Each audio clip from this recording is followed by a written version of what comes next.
Hi guys, నా అన్వేషణ ఫాల్తుగాడు గురించి మాట్లాడడానికైతే నేను మీ ముందుకు వచ్చాను. ఎన్ని రోజులు మన దేశంలో పుట్టి పెరిగి వేరే ఇతర దేశాలకు వెళ్ళి మన దేశం గురించే, మన ఇండియా గురించే తప్పుగా మాట్లాడుతూ, మన ఇండియాలో ఉన్న హిందువుల గురించి తప్పుగా మాట్లాడుతూ, దేవి దేవతల గురించి తప్పుగా మాట్లాడుతూ, డబ్బులు ఉన్నాయనే పొగరుతో, అహంకారంతో, కొవ్వు అనేది కళ్ళకెక్కి, మదం అనేది నెత్తికెక్కి కొట్టుకొని చచ్చిపోతున్న అన్వేషణ గాడికి చెప్పు తీసుకొని అటు ఇటు వాయించాలన్నమాట.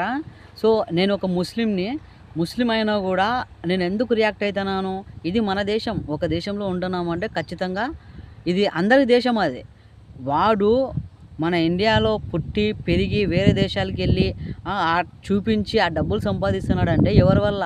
హిందూ ముస్లింల వల్ల, క్రిస్టియన్స్ వల్ల, అందరి వల్ల. కాబట్టి వాడిప్పుడు ఏంటి, వాడి బయోలో ఉన్న ఇండియా ఫ్లాగ్ని తీసి తెంగిండు.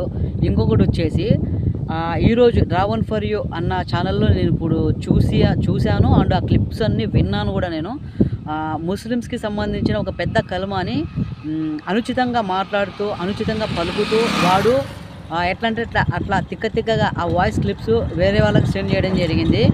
ఆ సెండ్ చేసిన తర్వాత కొన్ని దుర్భాష కూడా వాడు మాట్లాడిండు అనమాట.